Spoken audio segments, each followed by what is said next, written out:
Eyewitness News from the Jenson home at 11. The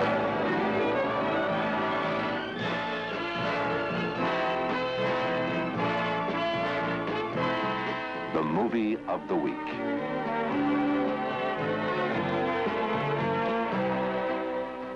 ABC presents an original motion picture produced especially for the movie of the week.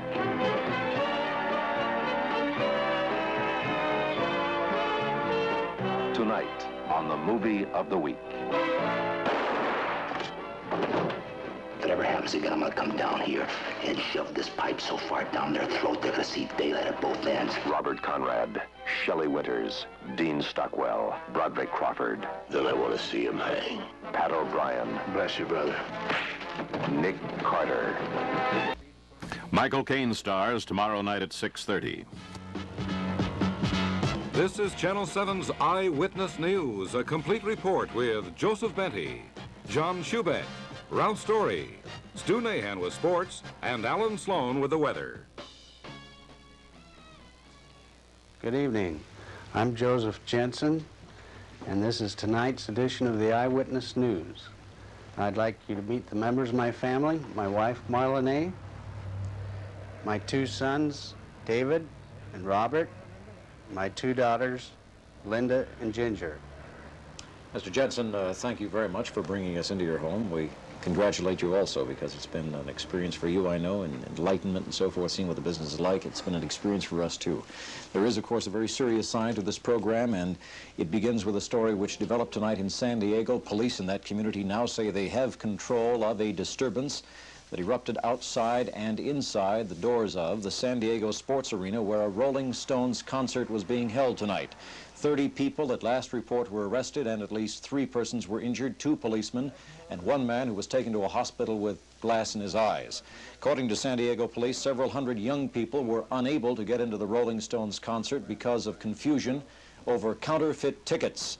When they were denied entrance, some of them began breaking windows, others tried to smash down the doors. One report told of Molotov cocktails being thrown.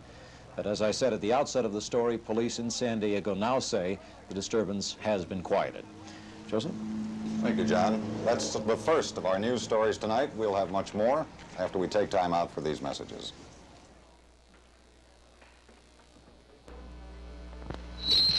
A crystal chandelier dipped in pancake batter and left to dry.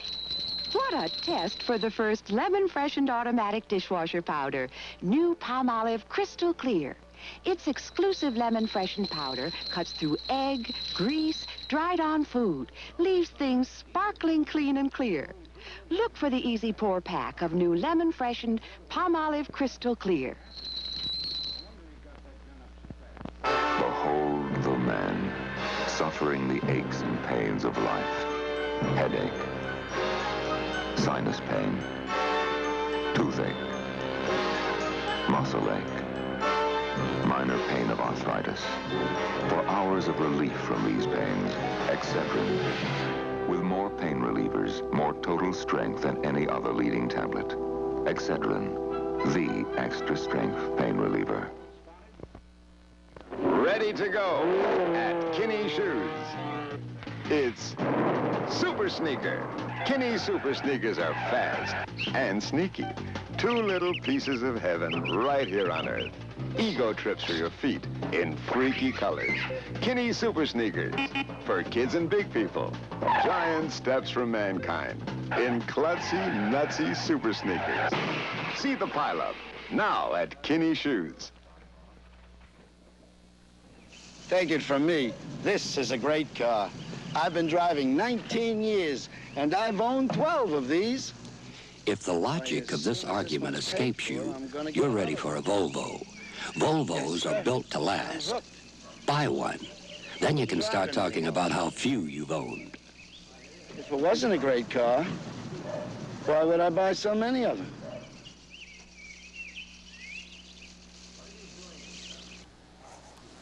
This may appear to be an awkward place for us to be bringing a newscast to you. Obviously, confusion over cameras, microphones, all of the things that would happen when you move a television studio out of its normal operation and into a home. But the kinds of stories we're reporting tonight, I know in my house we sit around the table family and talk about them. For example, this one involving our top story after the San Diego incident at the Rolling Stones concert, with the international pilots all saying that they're disturbed over the skyjackings, and tonight it appears that airlines across the world have decided to back up the requests of their pilots for some United Nations Security Council action against skyjacking. The airlines and the pilots want the Council to condemn and then to move to stop what it called armed aggression against civil aviation. The pilots have said in the past, and they repeated, that they would stop all worldwide air transportation for 24 hours if their demands are not met or some action taken. John? FBI investigators, Joe, have determined that a compression accident crippled an American Airlines jet as it was leaving Detroit last night. At first, it was thought that a bomb had exploded in the cargo compartment, blew out a cargo door, and that this sent a coffin and some freight tumbling down onto a field in Windsor, Ontario, just across the river from Detroit. Presently, a team of federal investigators are trying to determine exactly what happened. Chuck Henry has a report tonight about safety measures being taken by the airlines generally. As complicated as these huge jetliners are, they are also loaded with literally hundreds of safety features. And as long as a passenger keeps a cool head, follows instructions, and trusts the equipment, an emergency landing can be a safe landing. Okay, ladies, now we're going to assume an emergency evacuation position. This is unplanned. Now let's pretend that we're landing in Los Angeles. Everything's normal. You're talking to your seat partner. All of a sudden, you feel the aircraft swerve. Perhaps it bounces. It goes off the runway. It turns around, and you hear your stewardess yell, "Grab ankles! Stay down! Stay down! Grab ankles! Stay down! Unfasten your seatbelts! Come this way! Kick off your shoes! Move! Move!"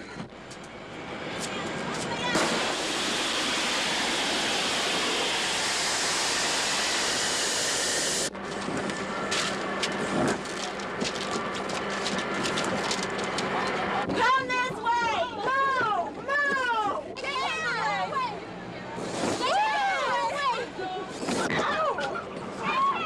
It is a federal government requirement that every airline prove that it can evacuate a plane, no matter how big nor how small, in about 90 seconds. All of the passengers. And here we go.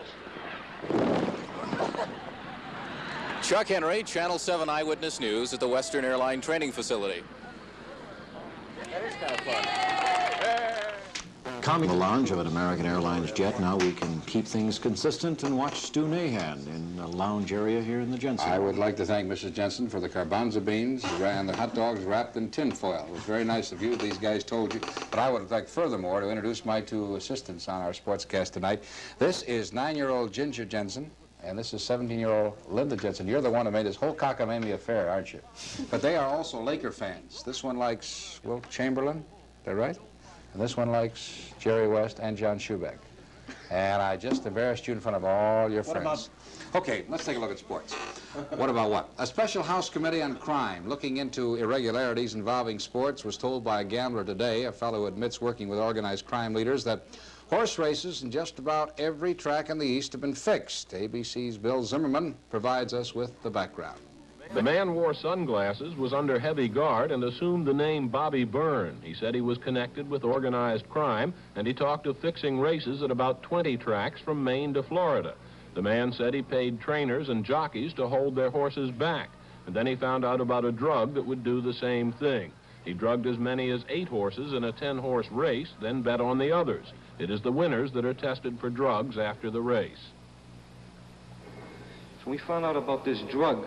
We could use it, and I could administer this drug to a horse, and he would run, but he wouldn't win. I could take a wagon horse today, pulling a wagon. I can administer this drug to this Riva Ridge, and this wagon horse will beat Riva Ridge in any given day with this drug. This is how gullible the public is. The public hears about fixed racing. The handle and the betting and the attendance drops down a little bit, you know, for a couple of days. That's all. Then people will be right back again, shoving that money right through the window. They're so gullible that they know it's crooked, they suspected it, and there are people that know definitely it is, and yet they come back every day looking for more. They're glutton for punishment. The American Basketball Association, which we understand reportedly is on the verge of either merging with the NBA or folding altogether, has dissolved the Pittsburgh and Florida franchises. They say that they will operate the league as a 9-team league next year, and that the players from the 2 disbanded teams will be taken by the other teams. In other action by the ABA today, they gave Charles O. Finley, owner of the Oakland A's of the American League and the Oakland Seals of the National Hockey League, the right to conditionally purchase the Memphis Pros. Okay, let's turn to baseball now.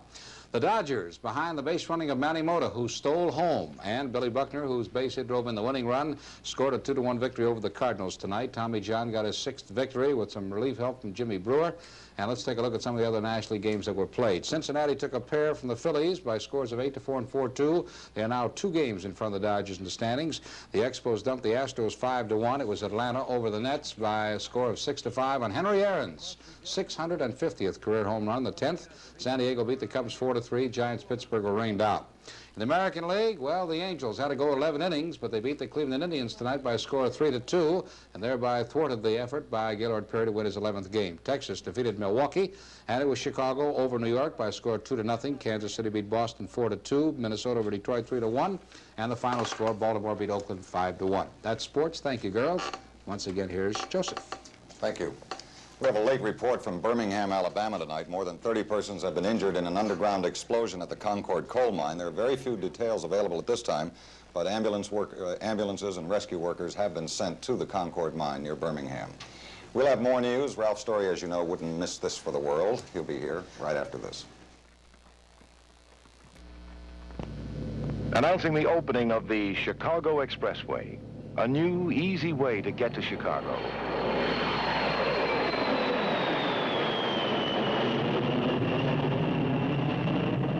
Only on Continental Airlines, the proud bird with a golden tail.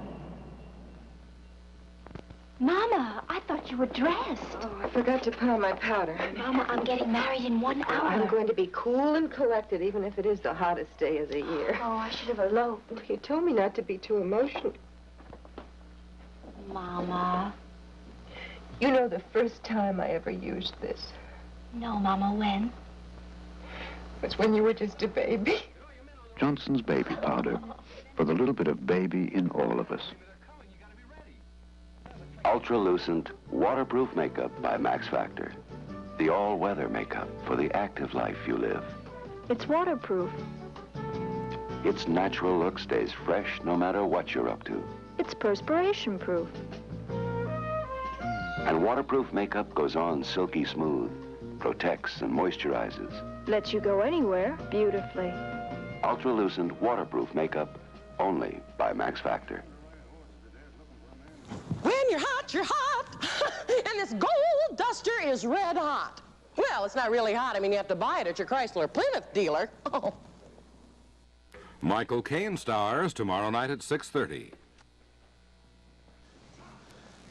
He wouldn't miss it in the world for anything in the world, because, of course, he is one of the stellar presentations of our regular program, Ralph Story. Ralph, what's happening? Well, thank you, John. I don't really want to exaggerate the importance of what we're doing here tonight, but I think you will all agree that this is a genuine house call in the truest sense of those words. Now, you stop and think about it, and you realize that the house call has become almost a joke in the past few decades, a national joke. Getting a doctor to make a house call is a joke now. You have to take your illness somewhere else if you want to have it treated, and if you die en route, they won't even pronounce you dead till you've arrived. And you may remember when you could get your scissors and knives ground by a fellow who'd come around to the house, and another house caller would deliver fresh vegetables, and another one fresh baked goods. But it's been quite a while since you heard that helmsman's whistle. And if you're not receiving all this too clearly, you know you're supposed to pick up your television set and cart it off to the repair shop to have it fixed. Of course, this is not to say that you haven't had plenty of doorbell ringers, the Fuller Brushman, the Avon Lady, the Girl Scout Cookies magazine salesman, but they're really there to sell, not to serve. However, this house call tonight on the Jensons may signal a reversal of this trend, I'm happy to report. We have found that a group of Los Angeles doctors have now banded together, bought a surgically equipped van, and are actually going around all night here in Los Angeles making house calls once more. And my AM program just received notice that a mechanically equipped van with 2 mechanics will now come to your house and fix your car in your own driveway. Several small communities around Los Angeles, of course, have mobile libraries which would come to schools and to homes and deliver rental books. And one Sharp Savings and Loan Company now has a mobile teller's window which will come to your house and cash a check or make a deposit at your home. So I guess in a larger sense, people have been putting their homes on wheels now, campers and vans and trailers for some time so they could get around. Now, various businesses are getting on wheels to kind of turn that around and get to the populace where they live. And that's exactly what we are happily doing here tonight. It's been a pleasure to deliver the news right to the Jensons' door instead of into the bushes where they usually receive it. And actually, I have more news that I could deliver to you, Mr. and Mrs. Jenson, but I have to get down the street to a Tupperware party. Thank you, Ralph. You can imagine what a madhouse this has been for the Jensons. You can't see the other side of the cameras as you don't see them in the studio, but in the studio it's very normal and natural because that's where all this equipment belongs. For the Jensons, all of the cables, the cameras, the lights, every other piece of equipment you can think of created just another problem, and it was quite a sight. We thought that you might enjoy seeing some of the preparations that went on. Our house is a very, very, very fine house with 2 cats in the yard. Life used to be so hard. Now everything is easy 'cause of you. And now, la la la la la la la la la la la la la la la la la la.